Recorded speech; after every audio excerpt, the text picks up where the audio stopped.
What do you think? I think we're dead meat. Real dead meat. You dead meat! Go ahead and laugh, you guys. If I ever find little bastards that did this, they're dead meat. Welcome to the Dead Meat Podcast, your horror safe haven. I'm Chelsea. And I'm James. We're married and we like to smile together. We like to smile together. Oh no. If you're not watching this, you won't be able to see our attempts at the creepy smile in this movie. I really want to know how much they changed in CG, if anything. Yeah. Because they seem mostly naturalistic, but maybe just a little bit just off. a little bit to make it just slightly. Which is the best approach. Yeah. Because you go too far, you get fucking truth or dare. I was and going it to looks say dumb. you get truth or dare. Which is fine, because like when we first saw the trailer for this movie way back when, immediately you think of truth or dare. And that movie, not great. So I thought it was going to be of a similar caliber, and then it comes out and we start hearing like, oh, this movie's good. This movie's scary. I just remember horror Twitter being like, oh, I wasn't sure if I was on board with this until the very last scare in the trailer. Yes, it does. Unfortunately, the trailer gives away one of the best scares in the movie. Yeah, but I think it made people want to go see it. It made me want to go see it. And thankfully, the movie has enough other scares to where it's not like that was the only good big scare. So It's like, yeah, you miss out. If you've seen the trailer, you miss out on that being a surprise. But I think it overall worked to get people to go see it. There's a handful of other ones that had us. I mean, I Screaming. definitely yelled at one part. Exclaiming, just, ah! Yeah. Grabbing you like multiple times. It's a rarity for that to happen. And in addition to the jump scares, of which there are many, most of them very well done, I would say, there's also just, it's relentless tension.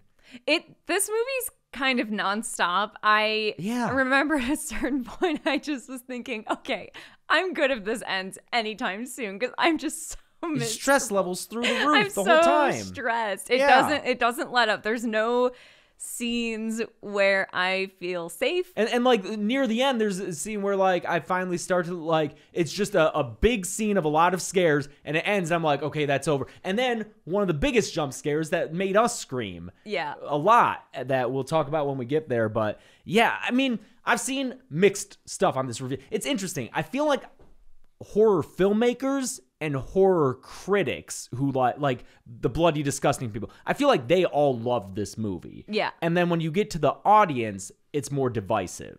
When I tweeted that we saw this, people responding, it was kind of a mixed bag. I'd say like 60-40, maybe up to 70-30 positive, but like definitely split. I don't know. I wonder if it's just like 'cause that's what happens with horror movies too. If everyone's saying, oh, this movie's so scary, obviously you're going to have people going, oh, well, it's not actually that scary. And if they go in with those expectations, and then, you know, if it just, you got to buy into it. You know? Yeah, if you have something hyped up as like, oh man, this was so scary, whatever you're imagining it's going to be ends up being, nothing's going to live up to that. Yeah, and I think the movie is also more of a slow burn than people might expect going into it. Yeah, it's less goofy than you would expect it to be from the premise. I think the marketing really, that trailer set up weird expectations, because again, you think truth or dare. I think that was immediately the first thing that everyone thinks when they see that trailer. Yeah. And that is not a very serious movie, whereas this is... The tone is closer to what people consider elevated horror, quote unquote. It's kind of like a censor almost. A little bit. It's kind of tone-wise. dreamy and... Yeah, it takes itself really seriously, which I think is what makes it work, because the premise is so kind of stupid. Yeah. I mean, it's not a stupid like, I get the premise could be done in a way where it's really silly. Because if you just the pitch of it, it's a smiling demon, Yeah, like a curse that you see people smiling at you everywhere, all creepy, and it's just. There's such an easy way to make this movie that is like a just kind of shitty, like, I don't know, we're just PG-13. We're trying to get the kids in to see it. Exactly. And that's exactly what I thought it would be initially, a PG-13, again, Truth or Dare style movie. There's a cat. We rag on Truth or Dare so much. It's fine. But Blumhouse is doing fine. Blumhouse They is can take an fine. L, okay? It's cool. I'll never forget when we first met Ryan I was about Turek. to say, no offense, Ryan Turek, friend of the pod. It was like, great guy, good producer of so many Blumhouse movies. But literally, my first meeting with him was like, so I saw your review on Truth or Dare. And it was like right after we had done it and just ragged on it. Thankfully, I think it was right around when Halloween 2018 came out too. And we were like, we love that one. Effusive praise You for know, Halloween so, 2018. but you produce a lot of movies. We're not going to like all of them, but it's fine. Yeah. It's fine. But no, Smile is very different than that kind of movie. It's not at all what I was expecting. Although I guess in certain aspects it is a pretty traditional horror film. It is, and I've seen people complain about it being predictable, which I guess, you see enough horror movies, this one is. It doesn't do anything surprising, I suppose. I think it's really well made. I love the way it's shot by first-time director, what is it, Finn? I saw a little video of him before the movie started in the theater. Parker Finn. Parker Finn is so it says feature debut, because this was based on a short film he did. Mm-hmm. And so then it was made into a longer, which often happens with horror movies. It does. Yes, Yeah. it does. It's a good approach.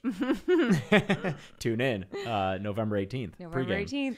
Yeah, so again, it doesn't really do anything super unique, I guess, and it's very evocative of other horror movies. Some would say derivative. I don't think I'd agree necessarily with that, but No. it follows in the premise. It made me think more of The Ring than The It Ring, Follows. for sure. It Follows It's a is- combination of the two. It kind Follows of. is the most obvious kind of point of reference for this movie, because the story is so similar. It's Mm-hmm. this contagious almost. It gets passed on from person to person. It's like a chain of an entity that kills people. That's very It Follows. But the for sure. mood of it feels more like The Ring. Like The Ring is similarly more procedural, kind of. Yeah. Because The Ring is very, we're getting microfiche type shit. We're trying to figure out the lore of it and the history behind this. Smile, we're going and getting police reports and stuff like that. That's not really what's going on in It Follows. No, It Follows is just vibes and It is, yeah. It Follows is a lot with more It Follows. hazy, and it's just, I don't know, it's a lot more of a mood piece versus this is like just this one person trying to figure out what's going on. yeah. So is it Sosie Bacon? Yeah. Is that her name? Daughter. Yeah, Sosie Bacon, daughter of Kevin Bacon and Kira Sedgwick, is her mom. Didn't realize that's who she was. Yeah, I didn't either. Daughter of Kevin. Apparently he's proud of her for this and their family's history with horror movies, so Good. that's real cool. I'm glad that he's embraced it again, because I feel like for a while he was always reluctant to talk about like Friday the 13th. Well, horror's and cool Tremors. now. Yeah, that's true. Yeah, he's probably like, oh, yeah, because he did People like horror that movies They now. / Them, which we didn't see. Yeah. But he's in that, so you know what? Whatever gets him back. Right. That's cool. This movie is very self-harm, suicide themed. Yeah. And YouTube hates that. You have to Oh, to yeah. verify your age twice before you can watch the unfriended kill count. Really? Because it shows people like being possessed to Right, 'cause kill they- yeah, themselves. yeah. YouTube hates the unfriended kill count. So I've heard of people covering Smile and having the same kind of issues. Like wow. even though it's fictional, but that's I the other guess thing. I understand the principle behind that, because you don't. Yeah, It sucks. it does suck. It yeah. sucks. Yeah. But that is the other thing about this movie, is that if you're at all sensitive to suicide or self-harm imagery, probably not the movie for you. Yeah, might not be the review for you either. We're gonna be It's talking a gonna lot be about talked about in depth. mental so. illness and Because- self-harm. Exactly. and- The movie's themes are trauma Yeah. and trying to overcome it. Yeah, guilt. For sure. And I think it's interesting that throughout, the main character is a psychologist, right, or a therapist. at the yeah, hospital. I think she's, yeah. So she is well versed in mental health, and I think it's interesting throughout the movie the contrast between the way that she and her Yes. therapist talk about mental health and all the other characters. Yeah, that's one of my favorite parts about this movie. It is. I we do our usual reading of discussions of the movie before talking, just so we don't miss anything and we know the general feeling about the movie. And I didn't see that brought up that much. I did see people concerned about the ending and the potential messages of it, which we can talk about. I have thoughts about the ending Me that too. I think I took something very different away from it than a lot of people did. Yeah. Because a lot of people expressed disappointment with it, and I don't quite feel the same way. Yeah. But I didn't see a lot of people make that note about the difference in how the characters talk. In fact, I saw one comment be like, I was really disappointed that they kept saying commit suicide, which isn't the proper term because commit frames it as a crime or a sin. Right. It's supposed to be like died by suicide. But that is how the main character referred to it. Died by suicide. It is the other characters who say commit. A lot of the cops will say They say nutcase. whole box Crazy. of Fruit Loops. Her fiance says unhinged, and when he does, her therapist is like, Right. she has a reaction to it. So I think that's pointed and It's intentional. Intentional. I think that's such an underrated aspect of this movie is the way that it kind of deals with the language we use when we talk about mental illness. I think that's a really nice part of the script. And like it's interesting because you said this movie's about trauma, and I think, I'm kind of over the it's a horror movie and it's about trauma thing. I think most of us are. This one does it pretty well. Yeah. I can't be mad. It's weird. There's a few things in this movie that I'm like, okay, we can be done doing them. Let's retire them. This movie does do those things well. Mm-hmm. But I'm good. That's the thing is we were feeling that way before The Night House. And I know that also influenced your opinion of that movie a little bit. But like The Night House did it well and was a good movie. So it's like these things can be overdone. But I guess if you do them good enough, they can work here. But it's just riskier. It immediately puts you at a disadvantage for me, I think. Yeah. And you have to kind of earn. It's got to be a earnest enough take on the subject versus like I think you can sometimes tell when it's like, oh, this is what good horror movies are about now, so we're gonna make our horror movie about That's how I felt about Haunt, which is a fine horror movie, but it does have the theme of like domestic abuse and her getting over like her and like that to me felt kind of grafted on. I mean, those writers are great, they did A Quiet Place, but it didn't feel as like deeply explored as perhaps Smile, or just like you said, I don't know, just as real or as sincere maybe. Yeah, it felt more like an afterthought in that movie, whereas this, or like, oh god, this horror movie's got to be about something. Yeah, exactly. And this it's one of those movies where the main character's going through something and no one around her believes her, which again can be tiring to see. But I think when you also connect that to the way the other characters talk about mental health and she doesn't, it's all part of the same theme of like how mental health gets ignored and not believed in society. Like her fiance is very dismissive, even though he seems supportive at first. He's supportive when it's easy, which is what she says to him. And I think as much as the movie's about trauma, it's about other stuff too. And I think that's what also makes it work for me, is it's super nuanced and there's a lot more going on besides, oh, it's a movie about trauma. It's about a lot of other things. Like, it's about the way we talk about trauma and mental illness. It's about the idea of when you have a mental illness, the kind of burden that's placed upon you to act a certain way that doesn't make other people uncomfortable. Like it's like not only are you dealing with this stuff in your head, you also are dealing with the awareness of how it's perceived by others. Mm-hmm. And I think that is something really, I haven't seen too many people talking about that aspect of it. I think people get really hung up on it's about trauma thing, but there's more going on in this than that, which is why I think it gets away with it. Are you talking about kind of the pressure to seem okay? Yes. Because that is a huge part of this movie, which again ties into the smiling I was about to say, that's why I think the title is, and that's why, the fact that it's a smiling demon or a curse where you're seeing smiles is, I think that's it works so well with that. Because if you think of the title less of a noun and more of a command, yeah. like smile. Yeah. In the very first shot, it's a long take and it pans over a bunch of photographs where people are smiling, and pictures are where people are like, smile, and you have to put a smile on no matter how you're feeling. And throughout the movie, she's constantly telling everyone who asks her if she's okay that she is, and she constantly apologizes. And it's so fun how much imagery of smiles they sneak in, not even necessarily sneak into some of them are very obvious, but the little no chart yep. with where like 0, no pain, and it's a smiley face. So like if you're smiling, you're at fine. a 0 Everything's and good. you're fine. Especially interesting because that chart is for physical pain specifically. Yeah. So that's saying if you have 0 physical pain, then you're Happy. smiling, Yeah. even though you might have,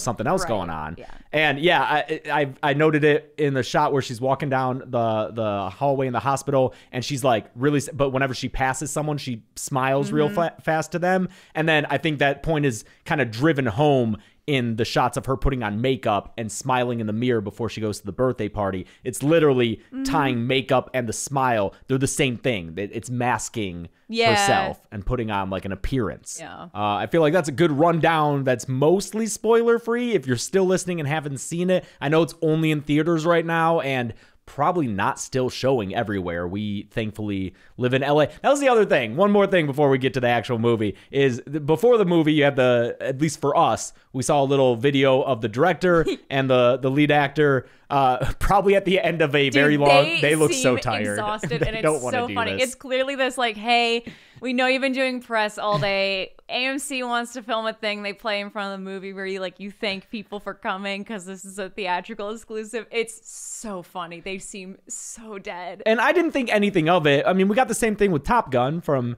Tommy Cruise, saying people, thanks for coming to see this movie the way it was meant to be seen. But there was a post on the Reddit complaining about them saying that that's the way the movie was supposed to be seen and interpreting it as like an anti-streaming message. But like, if you make a movie, if you make it, you want it to be to seen in the theaters. Theater. I'm sorry. And like, and I know that like people take it personally, and you shouldn't. I'm trying to think of something else to compare it to. It's like going to see a musical in person versus watching a bootleg. Dude, I watch musical bootlegs all the fucking time, but I know that's not how you're supposed to be watching it. Obviously, a musical is meant to be seen in person.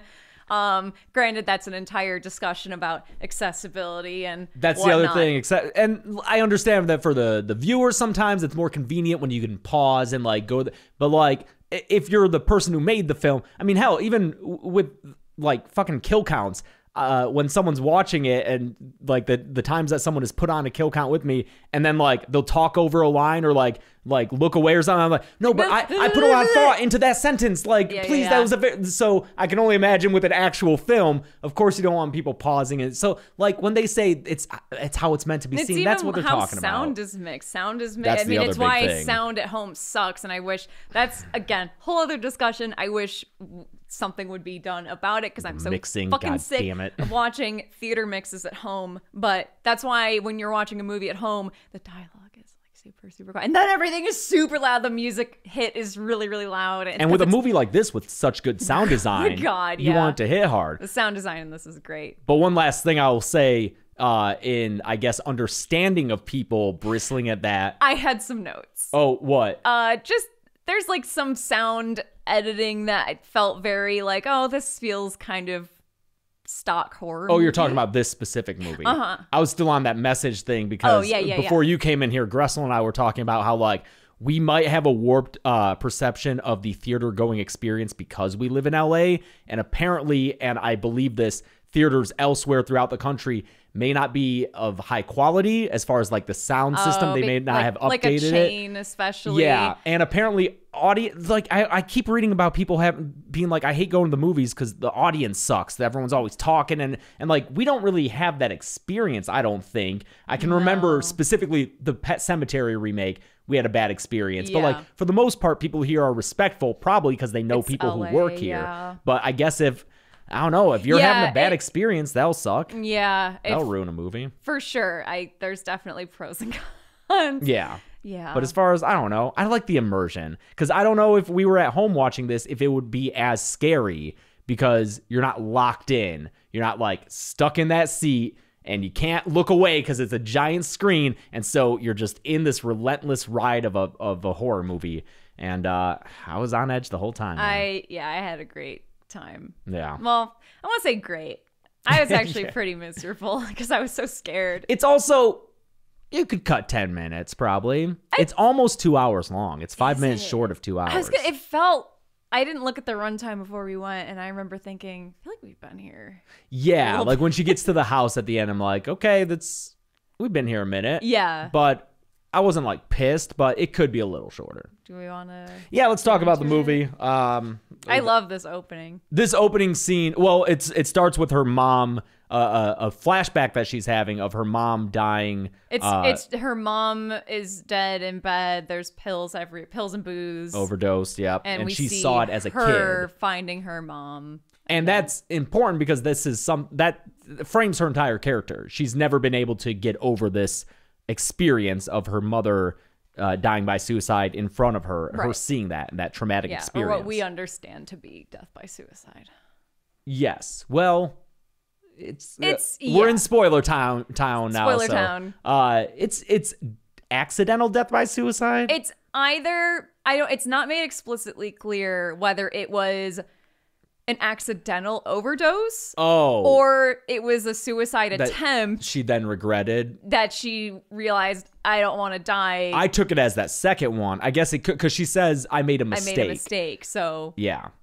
But that's very important to the ending, is that she's never really dealt with this, and that's why I think the ending will work when we get to it. But yeah, so she gets a patient after Cal Penn is her boss at the hospital. Dude, my co-star Cal Penn. Yeah, Obama administration member Cal Penn. Yeah, talking about healthcare. If you don't know, it's actually, I don't know if it's still my only IMDb trivia that my friend put on there years and years ago for fun. I am an extra in the third Harold and Kumar, and you watch it, you'll see me. I'm like, she'll see her right at the beer there. pong table. Cal Penn was very nice. Both of them were really nice. Good to hear. I like them both. Yeah. Good lads. Cal Penn, I feel like I haven't seen him in a minute in a movie, so glad he's here being an administrator at the hospital. I'm so, I realize I love that both him and John Cho now have been in like some pretty decent horror films, because John Cho is in Searching. Yeah, which that's not a horror. Yeah, I guess it's more more of a thriller, but he was in the second season of The Exorcist on Fox, which is a fucking great show. Damn, that cast was attractive. That cast was hot, dude. Yeah. Yeah. Hot priest. Hot priests.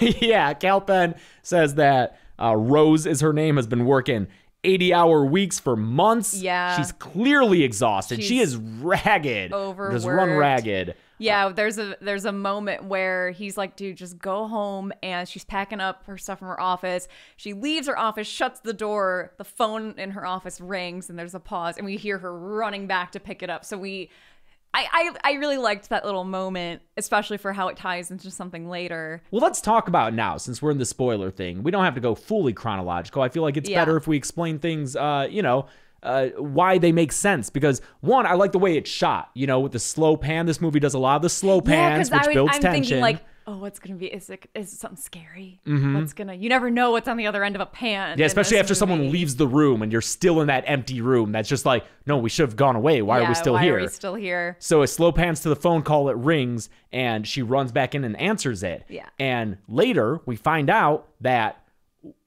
like we said, her mom, she found her mom still alive. Yeah, which we don't know. At the beginning, we just see her mom's dead in bed, and we just assume she finds her after dead. She's committed suicide or died by suicide. That's right. Yep. You're right. I know. You just grow up saying commit suicide, so it's so easy to say it. But again, just evolving language. Yeah. But sorry. So later we see that she actually came in and found her mom still alive, and her mom asked her to call for help, and then she didn't. Doesn't. She turned around and left. She shakes her head and leaves, and it sounds like her mom wasn't a great parent. Yeah. She even says, I was terrified of you, and in a later kind of dream confrontation.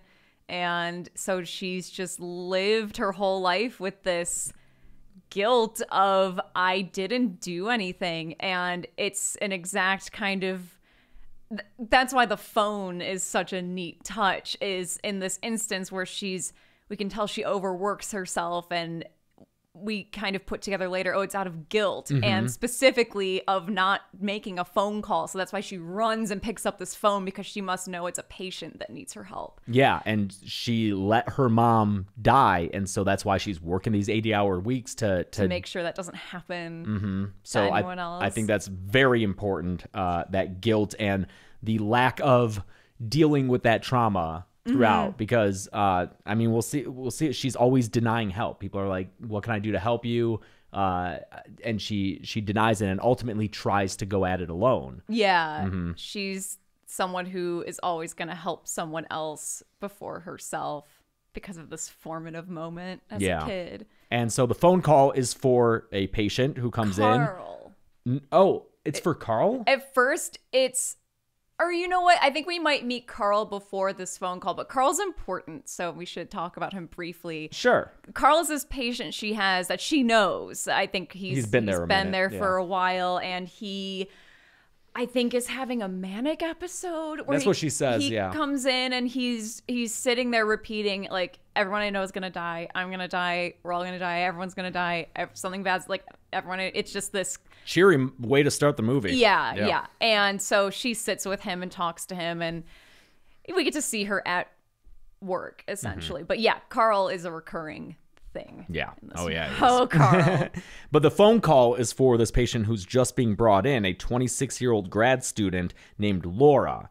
And she meets with Laura, and Laura is saying, I know it's going to sound crazy, but I'm not. I'm a PhD candidate. I have my wits about me, but I'm seeing some. She says it in a much more terrified way. It's not as grounded, but it's because she's seeing something that takes the form of people I know, strangers. This is where it's like, oh, it follows. It wears faces.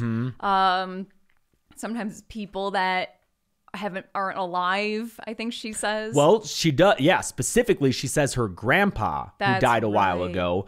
And that may indicate that she is dealing with lifelong trauma from her grandpa. Because later on, she says that this started after she saw her professor kill himself. Yeah.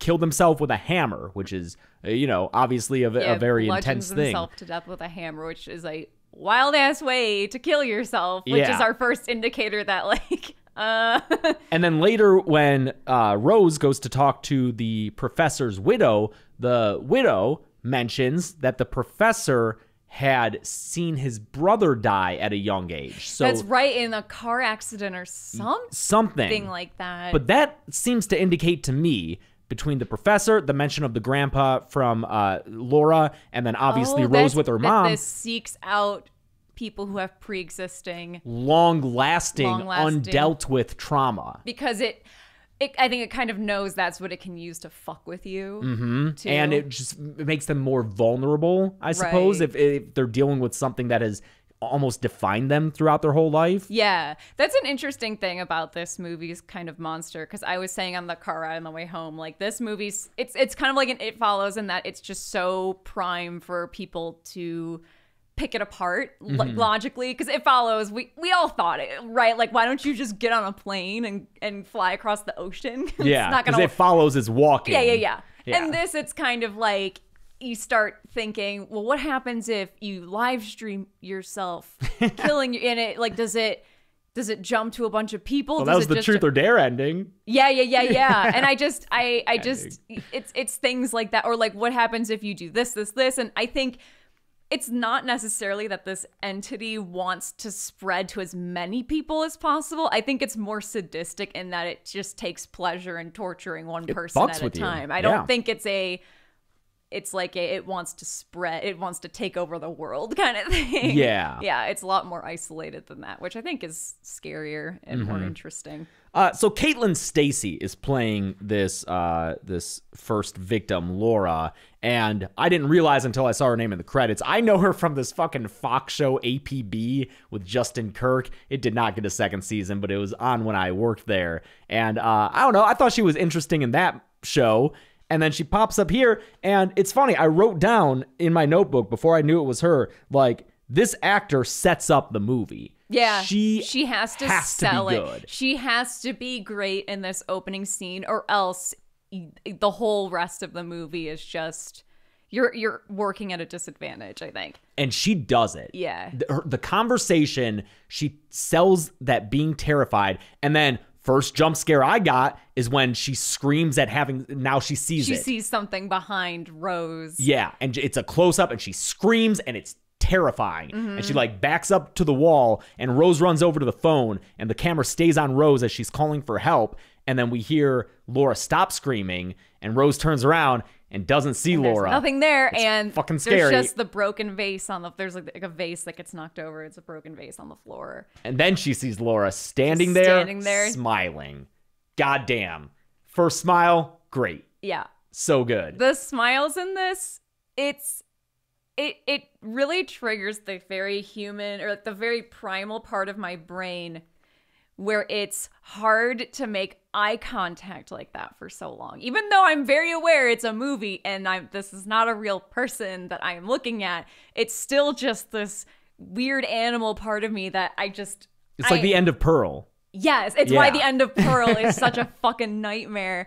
And it reminds me of that, what is her fucking name? That performance artist, Marina Abramo. I don't know how to pronounce her name. Abramo. Where she did that installation where it was just her in a chair, and there was a chair people could line up and just sit across from her, and they took video of the people like sitting across from her, and you would just sit there and she would stare at you, and people would just start crying. It was just this whole range of emotion, because we never do that. It's very uncomfortable and weird, and that, I don't know, it just, the faces in this really freak me out. And again, it's so easy to make it goofy, like with Truth or Dare, when they do it too much, like a Snapchat filter. Yeah. And it takes away the horror and becomes funny almost. And this, I feel like they maybe just the tiniest bit of like Mario 64, grab the chin and put it down, just the tiniest the face. bit. Yeah, sure. and it's so effective. Maybe pull those cheeks up just a tiny bit. Yeah. When you're trying to match that face in that minigame. She's holding a shard of that vase, and then she just starts she starts at her ear and then slices down around her jaw and just bleeds out and falls over. And yeah, it's her dead body just laying there. It's still smiling. Still smiling. Ugh. Yep. And then we see it in the morgue, I guess, with the blanket over it, and the red wound. is a big smile on the. And then it cuts to the title card. The title card, which is great. Yeah, it's this flashing red and white title card with this thrumming kind of. Ooh, it's great. That cold open is. Is it cold open if it's a movie? I think so. Sure. Yeah. It's good. It's really good. It's very good. Really good at setting the stage for this movie. Yeah. So we've got the cops here now who are, oh man.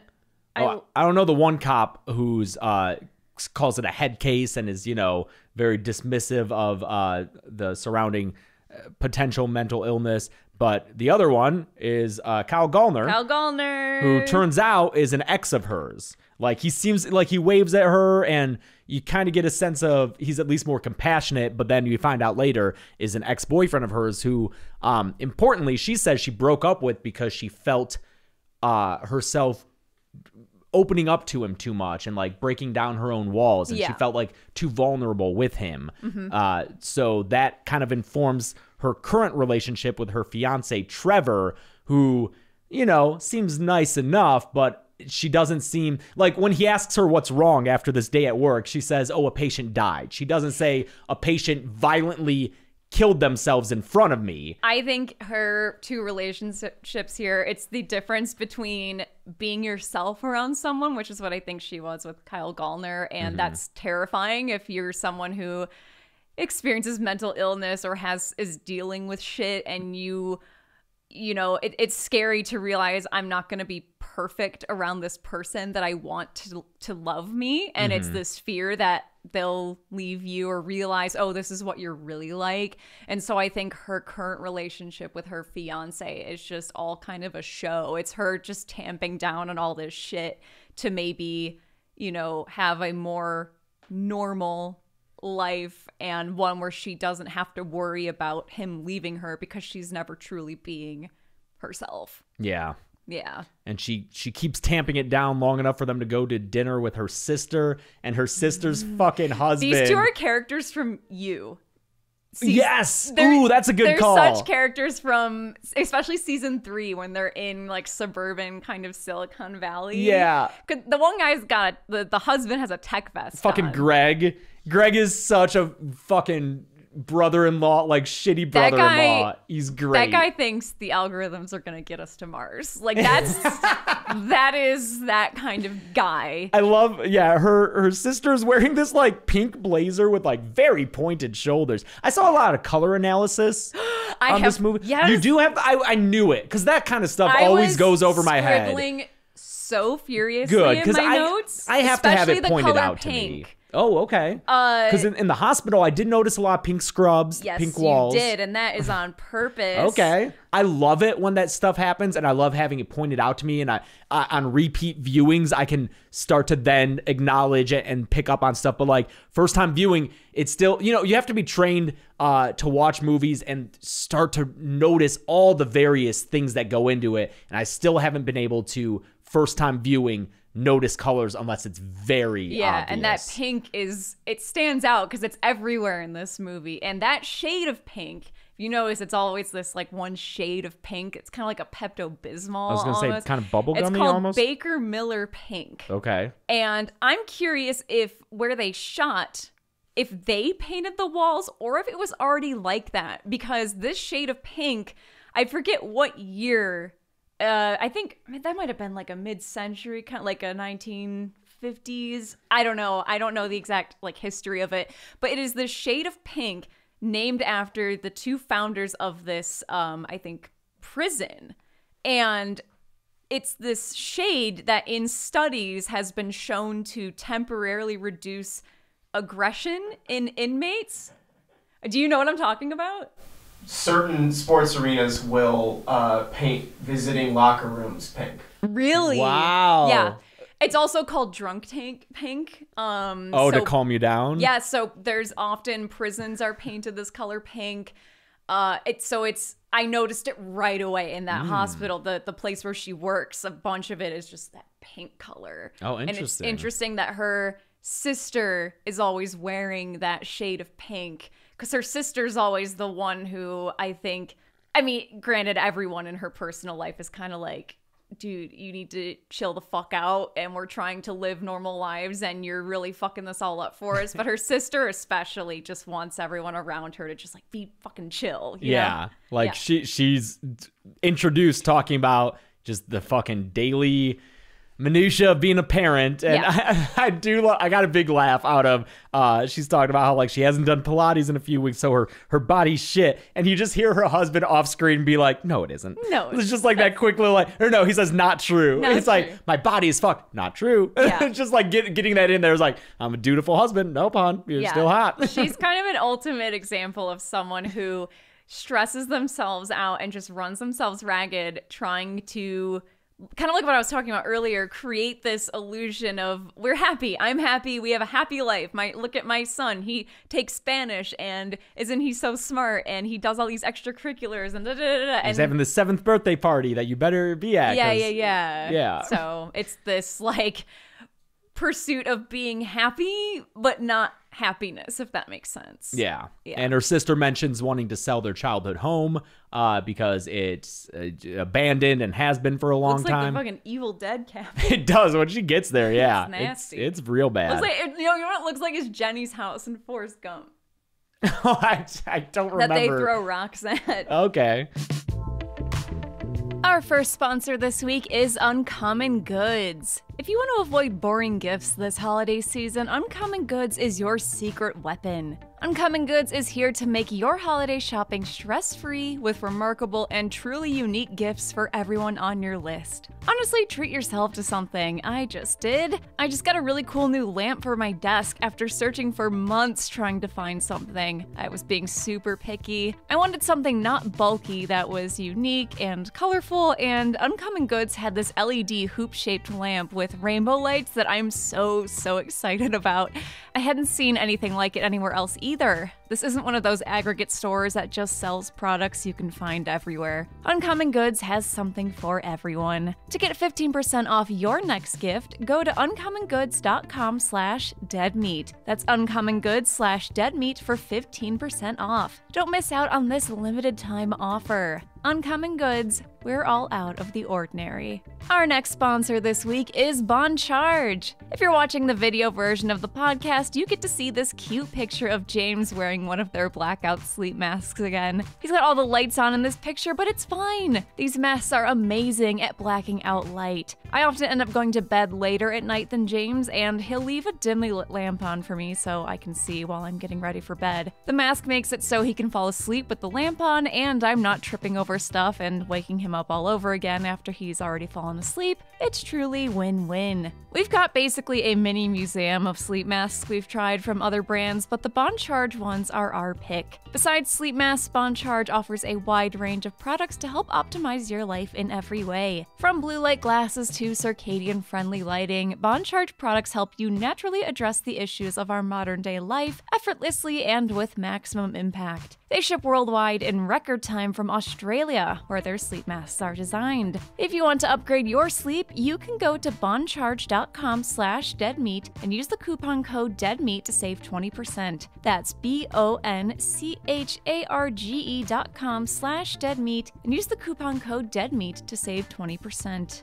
Our last sponsor this week is NordVPN. Like it or not, we live so much of our lives online now. Because of that, our personal information is often compromised. Recently, I got a text from what I thought was my bank that looked super legitimate, saying I had an overdue bill. I clicked on a link in the text, immediately realized what I had done, and spent the rest of the day on the phone canceling credit cards and changing passwords. I got phished. It sucked. It's so easy to think you're too smart or too aware to fall for stuff like that, but I can assure you, no one is. That's when I realized I needed my information protected by NordVPN. Our sponsor NordVPN is here to protect your information from malicious sites, downloads, and trackers. With NordVPN, all of your internet data stays safe behind a wall of next-generation encryption. It'll also block malware and annoying ads. Imagine an internet without annoying ads. And NordVPN offers support 24/7. If you have questions or need help, their team of experts is right there to help you. I personally find having a team of people to talk to makes setting something up like this so much less intimidating and overwhelming. Right now, you can actually get a huge discount on a 2-year plan of NordVPN, plus 4 additional months for free when you use our custom link at nordvpn.com/deadmeat. It's totally risk-free with Nord's 30-day money-back guarantee.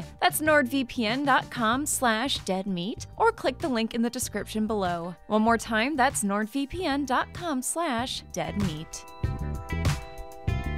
See, I wanted to know, because it's around here that we find out about the shared history between Kyle Gallner, because he comes to the hospital to check on her, which is nice. He is the only character who's like, who believes her and seems like engaged enough to want to make sure she's doing okay, and isn't just the like, oh, come on, just feel better. It's more of like, how are you type of thing. And I wanted to ask because, you know, he's talking to her and the hospital receptionist is like, well, you know, she's engaged, but I'm single, talking to Kyle Gallner.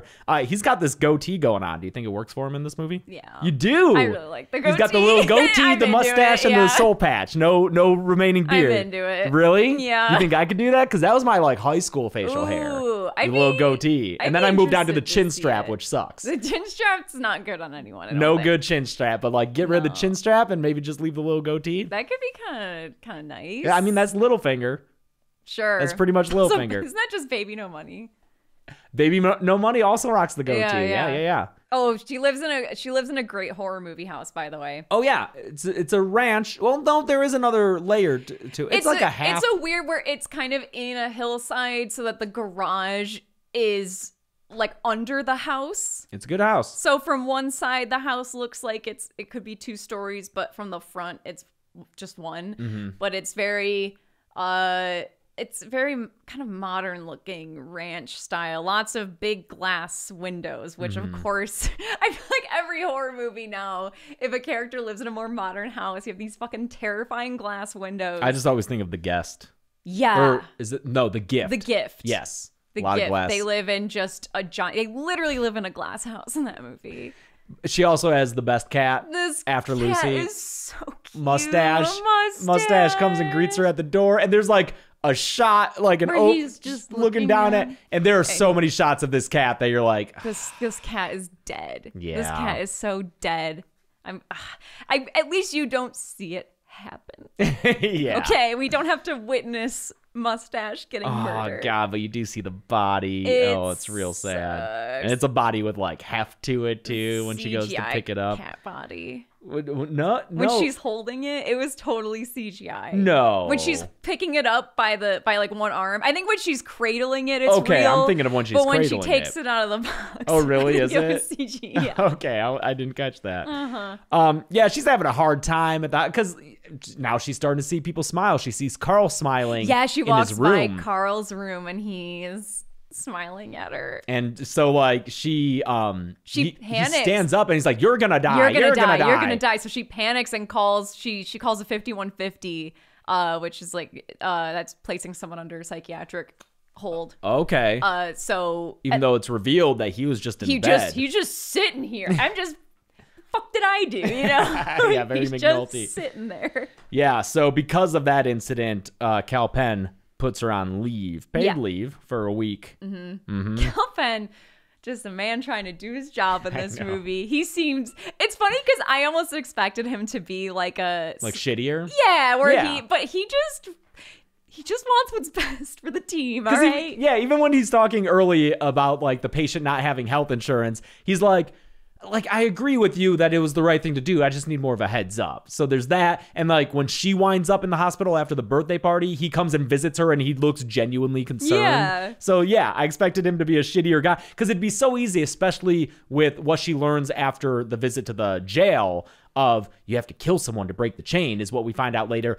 As soon as we found that out, I was like, this isn't a movie where there's someone set up to be the die. obvious like shitty person who she can kill and we can all feel good about it. Because it'd be so easy to make Cal Penn just this like have him Maybe like have hitting him, on yeah, her. I was gonna say have him be kind of creepy. I think Countdown had that going on. I don't know if you saw that with me with the app that tells you when you're gonna die. No, I didn't see that. Yeah, but I want because to speaking of see it. you, it's from the first season, his fixation. She's the lead in that. Yeah. Oh. Yeah, okay. and she has like a skeezy doctor who's kind of like stalking her, and it's like, oh, he's the guy who you set up to like kill, and it makes it okay. Right. But like, there's none of that in this. Right. There's not really a character who it's like, oh yeah, they're the scumbag. Right.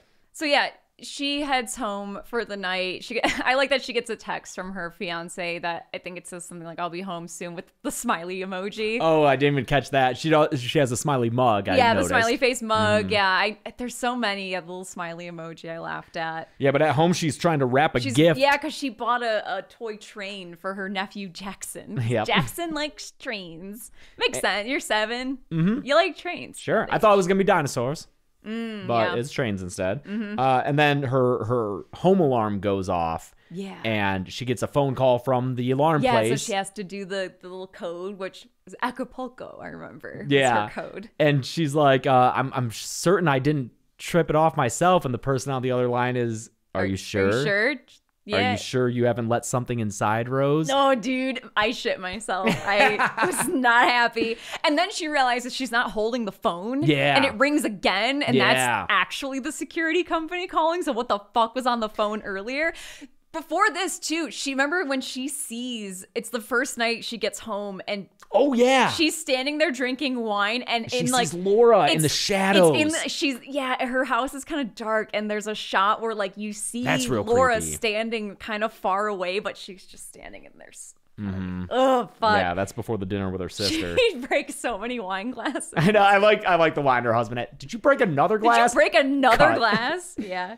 Okay, so she is trying to fucking figure out a way to deal with all this, and so she starts listening to the audio recording of her session with Laura before Laura killed herself. I think it's the audio from when Laura starts freaking out, Yeah. and she realizes there's like some audio, like. So it's like, turn up the Turn up the volume, volume. What? see the waveforms. Turn up the volume more, see the waveforms. I had my eyes fully shut at this point. Really? Yeah. I did not see what happened. You didn't? You didn't get this scare? I mean, I did, but I didn't like see it. I just knew, dude, I knew something was coming. This is the scare I see cited most in conversations as being the big one. Yeah, it's second for me actually after the Carl one at the end. I caught the like tail end of because like she comes out of the computer. She doesn't come out of the computer. That's the thing, is you think she's like leaning towards the screen and you think it's going to be something on the computer, or like that the waveform that she's listening to is going to get loud. But instead, ghostly Laura is right next to her in person and screams Rose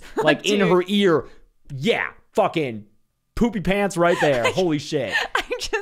I just was sitting there curled up. Like, I can't watch something. Yeah, because it's like, she's so zoomed in on the timeline of the waveform and it's flat because she's trying to hear something in the background, and it's and you hear like a Rose, like very subtly, but it's so zoomed in that you're just watching that playhead go and you're like, it's gonna hit something big, but then it's Laura right next to her. It's so good. I also realized at first I didn't love that they were all going like Rose. It was like, okay, this is kind of goofy. But then you realize it's when her mom calls for her after she decides I'm not gonna help her. She yells Rose, and that's the last thing she ever hears. So nice. Yeah. I ended up liking that in retrospect.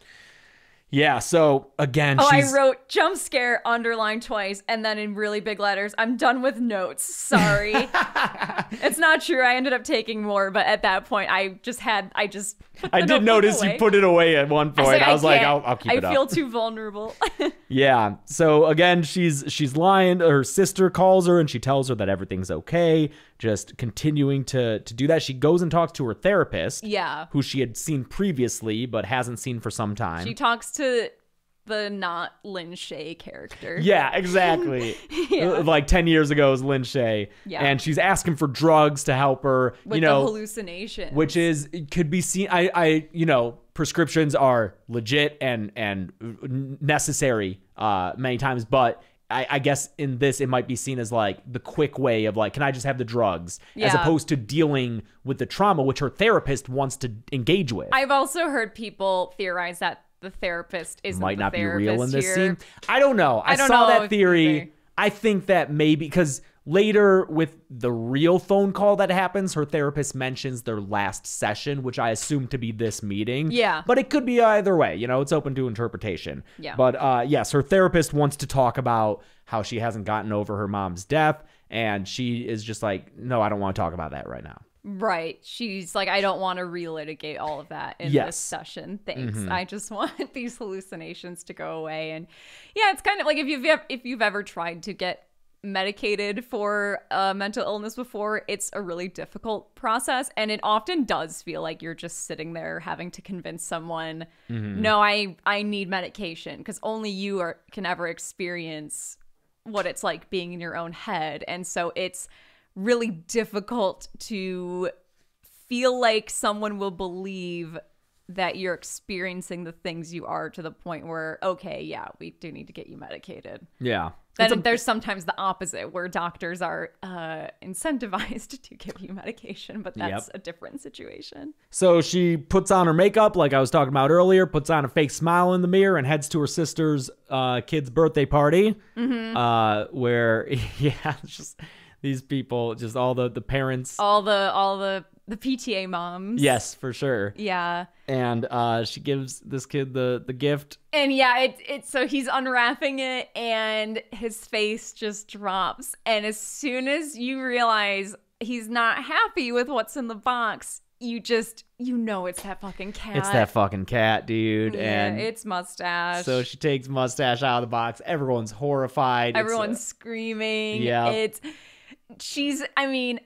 later when she's talking about all the shit that's happened to her, I'm kind of, I guess, who knows? I'm shocked she doesn't mention the cat, because this would be the worst thing that could ever happen to me. I mean, she looks devastated. Yeah. You know, and she's cradling the body, and yeah, I can't. Oh, and God. then she sees someone at the party smile, like she sees a smile, and it was this person who her sister had kind of like put her off with right when she got to the party. Yeah, and I love that person is like, oh, you're the therapist, right? Oh, cool. I've been like, and like wants to talk to her about therapy stuff. Yeah. But yeah, she sees her smiling, and that scares her backwards through a glass table. She pulls a fucking, why can't I remember? Jill from Scream 4. Jill, thank you. Yeah, I know. Right I had through a that thought glass too. coffee table. Yep. And she's just screaming. Filled with glass. This party is in shambles. It's just poor Jackson. And all those other kids. Yeah, all these yeah. other There's a shot of kids. Jackson later seeing her freak out in the car, and it's like that's never followed up on. But I think it's enough to be like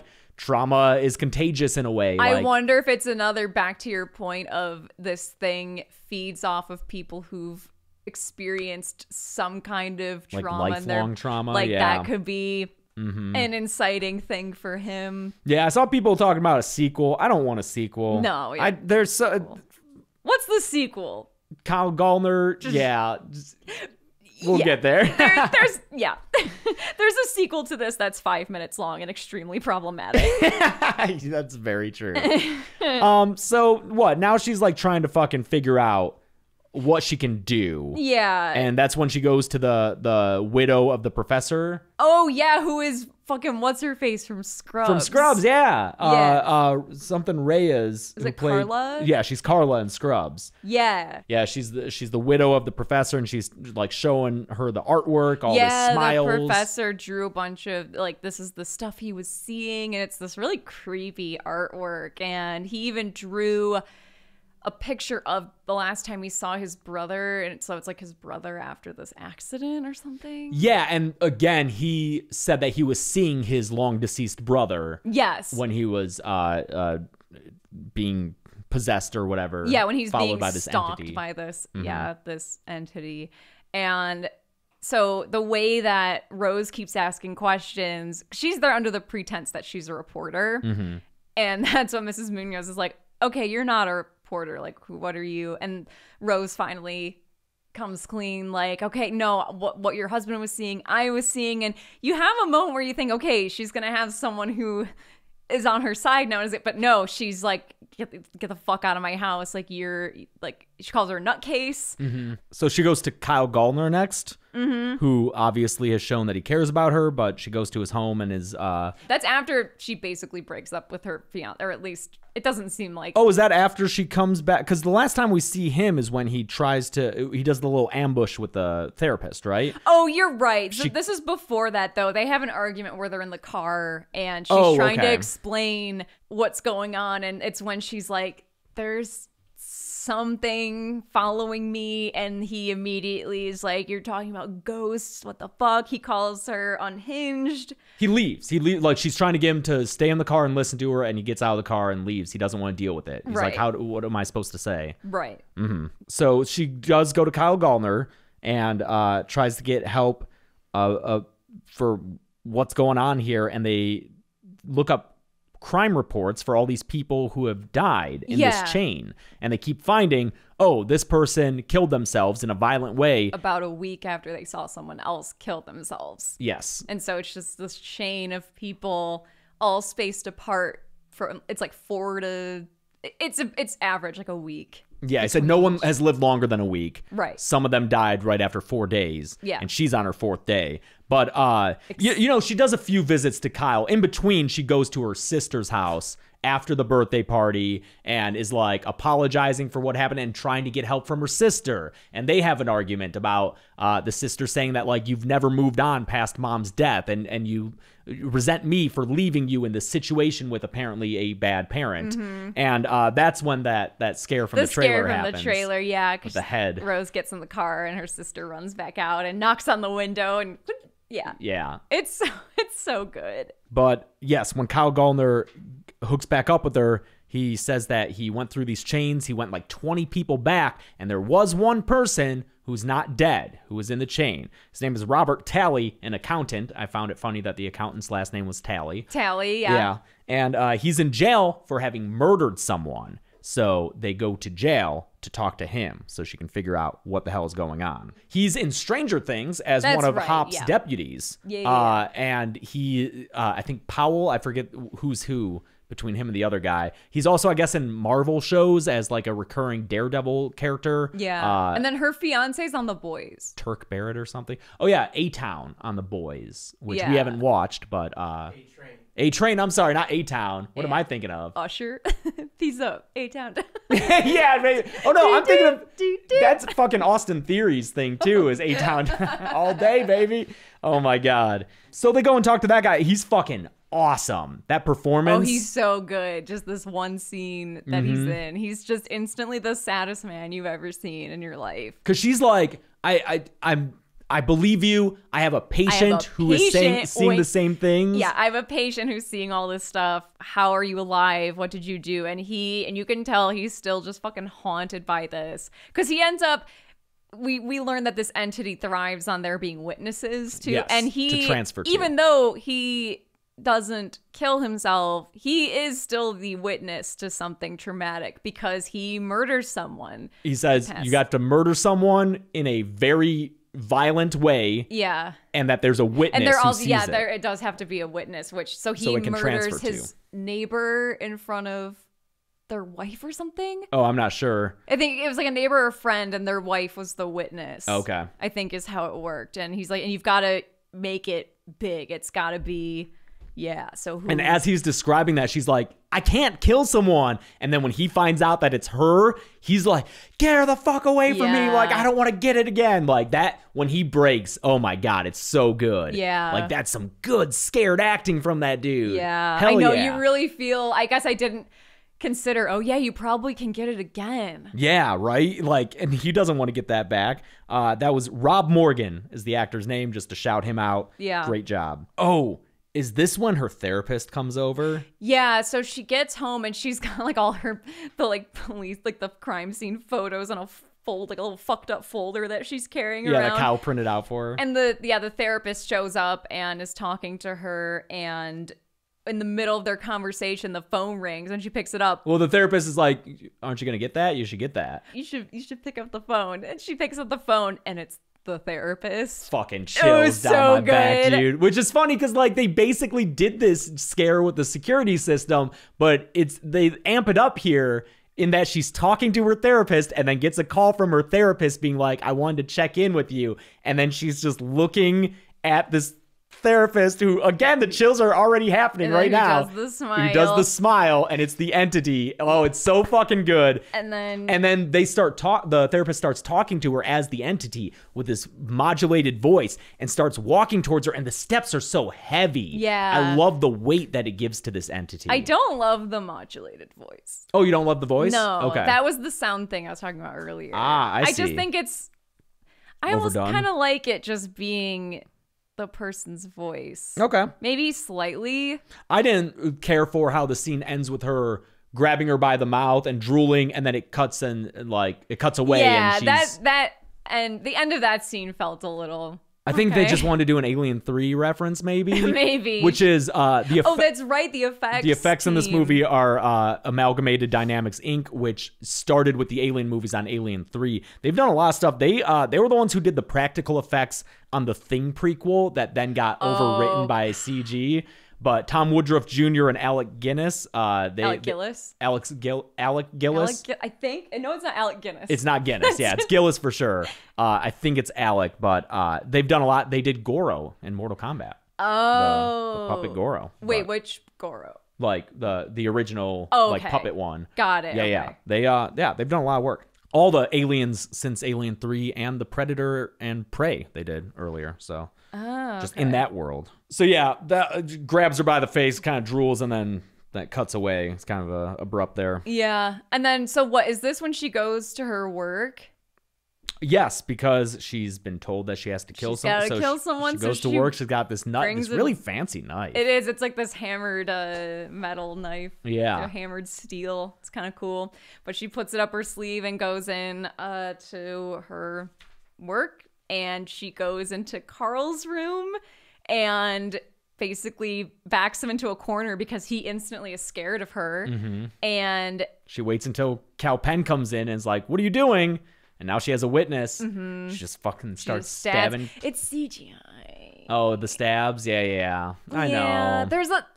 it bums me out that there's a lot of CGI in this that just doesn't look. Yeah, especially because I think its budget was like 17 million. It wasn't like a super tiny budget, but I wonder where that money went. A lot of shots, I bet. It's shot really well. I like the drone shots that they do. Maybe one too many upside down drone shots, Yeah. but I think it's shot really well. I don't know. But yeah, the stabs are definitely CG. There's some CG blood in this that kind of bums me out. yeah. But then she looks over at Cal Penn, and then Cal Penn just like rips his face off, He starts laughing and then he rips his face off, and turns out which is also CG. yeah, I bet it's a combination of both. maybe Maybe. I'd be interested to see what it is. Yeah, his face rip off doesn't look as good as the later one. No, I wonder if that later one is where some money went. Maybe. The whole ending sequence. Yeah. But it turns out she's still in her car She in wakes front up, of the hospital. she was asleep. Cal Penn actually comes out to her car and is like, what are you doing here? And he sees the knife, Yeah, he that sees she the knife has. on the seat next to her, and she's like, oh, gotta go. "Oh God, I have somewhere to be. Bye." And she determines that like she should be alone. Yeah. That's the best way to Yeah, because he deal with says this. something about her being alone and you need someone, and that's when she puts together, oh, okay, I'm alone. And then she's starting to drive away and he's knocking on the window. Oh God, yeah, I almost forgot. Yeah. The biggest scare for us. Yeah, this got me real good because you just don't see it coming. And it just cuts to like Carl from her vision, he all briefly bloody. turns into Carl and is We dude, screamed. It was so good, dude. if I had been holding popcorn, it would have gone And everywhere. this was the scene where like we just went through the dream sequence and the face tearing, so I was like, Oh, okay, we're we good. got a little bit Yeah. of a breather. Nope, fuck you. Here's Carl. Yeah. So she drives to her childhood home, the Evil Dead cabin. Yep. And she gets like a lantern because obviously there's no electricity or anything. So it's nighttime, and that's when she goes into the bedroom and talks with this like vision of her mother, and that's when we learn the whole That she left her mom to she die. left her there, and And so she's trying to deal with her trauma, and that's her solution. And I guess we'll just say it now. It doesn't work Right. in the end.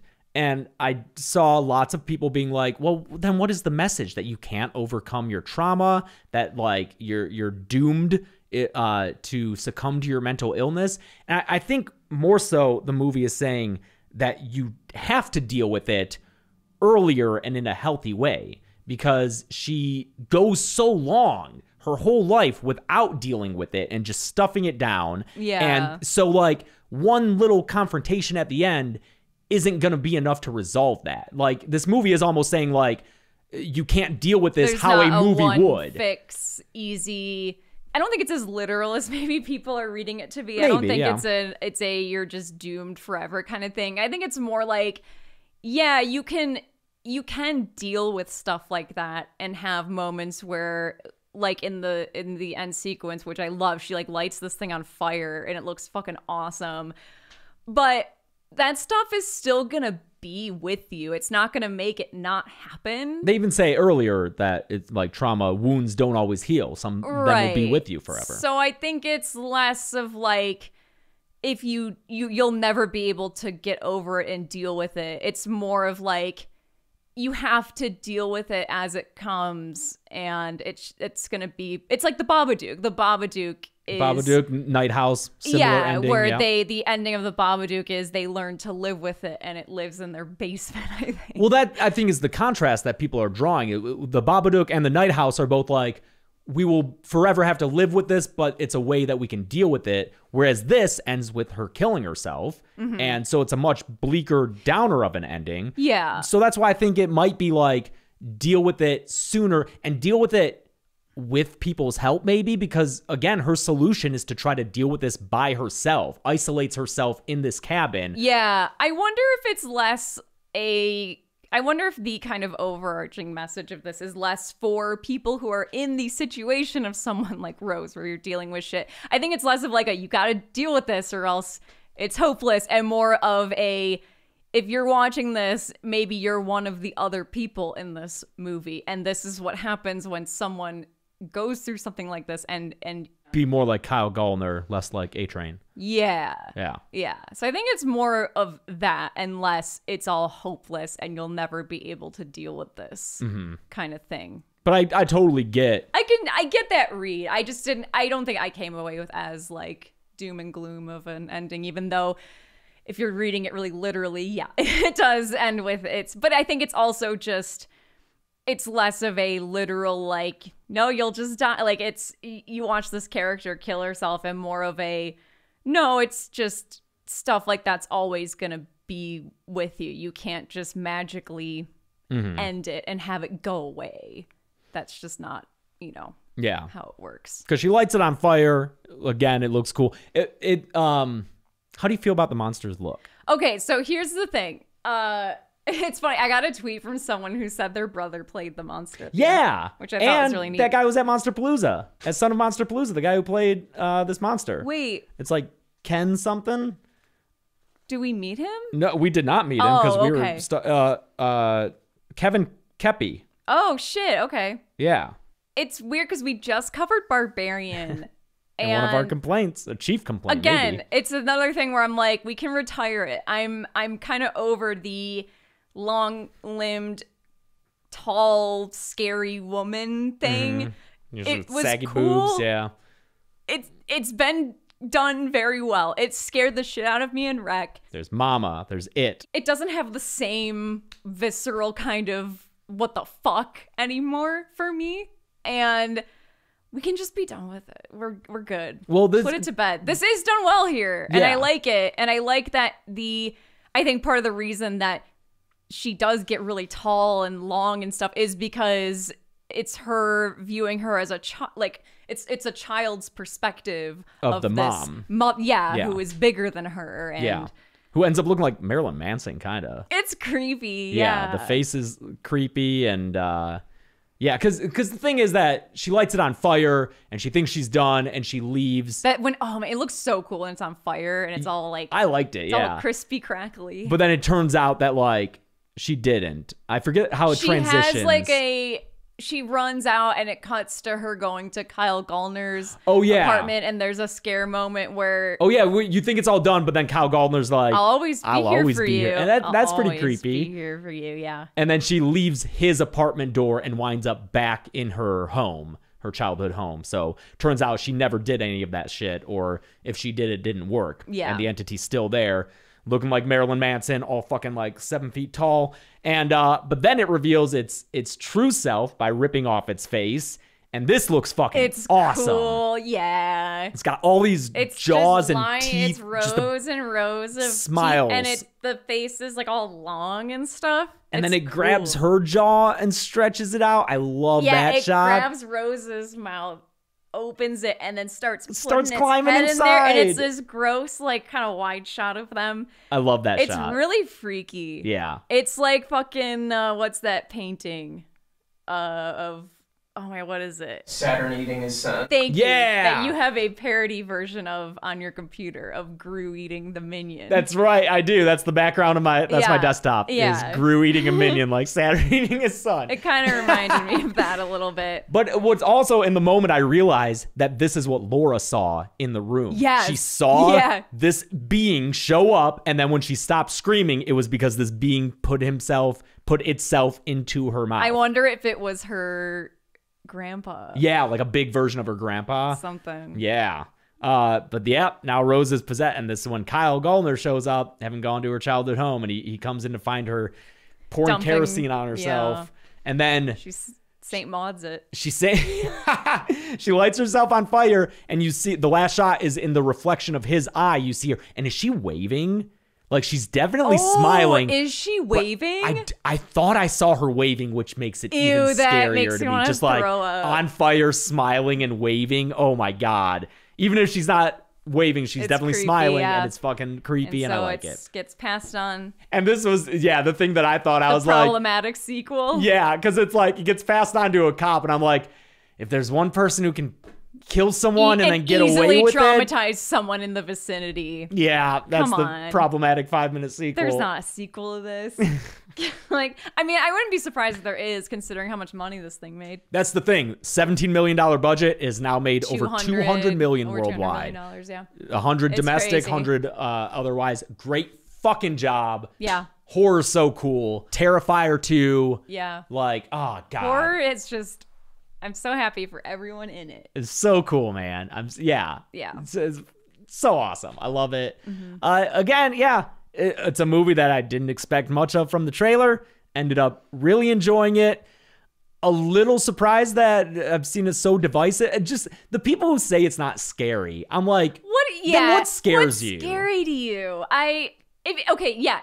Comment below if you genuinely were not scared by this movie. If you saw this in a theater, not at home where you're distracted by shit, or Which it would have been a shitty bootleg copy That's too, right, because yeah, it's not streaming. Okay, Yeah. so if you watched this in a theater The way it was supposed to be. and Steve. you just were not fazed by this thing at all and were not scared, I'm curious what scares what you? movie scares you. Yeah. Because I'm also just curious, not as like I want to judge you. It's more of like, Yeah, the calibration. I kind of want to know, what more so scares someone who this doesn't freak, them out. I'm genuinely interested. 'Cause- Please let me know. Because yeah. I watched this movie, I'm like, this thing's fucking scary. Yeah. Even though I had heard that it was super scary, so my expectations, and I was scared throughout. It was good. That's it was always- like with Hereditary. I heard it was scary, and I went and saw it. Same with it was fucking scary. Lake Mungo. Everyone like, oh, it's the scariest thing I've ever seen, and then like, yep, that scared the shit out of me. Yeah. So I don't know. Like I still think about that movie. that one shot, man. I know. Yeah, please let us know. And I don't know, another 2022 fucking banger. Speaking of which, people are people are begging for a bunch of movies. I feel like Halloween Ends is top of the list on requests for the podcast because We probably should talk. I mean, we've done the 2018 and Kills. We We both probably got, should do Halloween Ends. yeah, and especially with how divisive it is. I know that's the thing is I'm scared. I know we gotta wade into it, scared. baby. We gotta fucking give our opinions on this movie that is so divided, and we gotta watch it again. We have too. to watch it again and have everyone. Either way, everyone's mad at us. If Yeah. we like it, people are mad. If we don't like it, people are mad. If we say we thought it was fine, people are mad because we're cowards and aren't picking a side. When I tweeted that I liked Smile, there was at least one comment being like, "Yeah, you guys are too close to studios and filmmakers now. You can't even say your true opinions I on don't even movies." know what studio made Smile. I don't know who the fuck made that movie. That's right. I don't even know. But like, I don't know, man. We've been critical of like Halloween Kills. We know Ryan Turek and those friends, and we were critical of it. I mean, like, it is a weird thing where it can be harder to review stuff when you're closer to it. It But is, and there's I never want to even- be mean. No. It has made me check myself on like, in earlier kill counts, I feel like I'd be mean about movies. Yeah. Where now I'll try to be like, this doesn't work for me, but it might for you, But or there it's are other good why things. we haven't reviewed Scream 5 on the podcast, because I just would be worried that it would just be us like, this whole movie's great and awesome. And I know the kill count, I'm gonna have to be like, for me to, and that's something I would have to be honest about. Like, I clearly have a very positive association with this movie. It's a bit harder, but this, I'm like, this is my very honest opinion about it. I don't know what to say. And I see that all the time with like other horror reviewers, people accusing them of like their opinions being bought just because it's different than theirs. Yeah. It's like, I don't know, man. I like Smile. I liked Unfriended too. Loved Unfriended. I mean, we did. I feel like we've had one of the more neutral reviews of Barbarian so far. At least my your opinion. Yeah, Yeah, like I I, really liked think it. it's just okay. I think it's good. Okay, I get like it's. I have issues with it. It's not the like, holy fuck, this was the craziest thing I've ever seen movie that I wanted it to be. But I don't know. I don't know, man. Just let us have our own opinions. Whatever. You can find out more about those opinions on social media at Dead Meat James on Twitter, Instagram, and TikTok. And I'm at Carebeck, CREVECC on Twitter and Instagram. And if you want merch, deadmeatstore.com. Please make sure to tune in to Dead Meat on Friday, November 18th, when we drop the teaser intro to Pregame, the horror comedy we are trying to get produced. It is the intro to the movie starring Chelsea and I. I believe I've heard multiple times from various people who have seen it that Chelsea ate, which is great. Good job, hon. I think it was our writer said, damn, Chelsea ate. And then our director was like, is that good? I don't like, ate shit? What does that mean? Yeah, right. That's what you think. Yeah. But that'll be Friday, November 18th. We worked hard on it. We just had a fun time acting in it. Yeah. And helping to produce it. But really, the crew that did it Jesus, worked so fucking hard. And our writer and director have been killing themselves over this I thing. know. God bless them. Yeah, it's going to be incredible. So tune in for that. We need it to look good and look popular. Yes. Please help us with that. So, all right. Until next time, I'm Chelsea. And I'm James. And this has been the Dead Meat Podcast.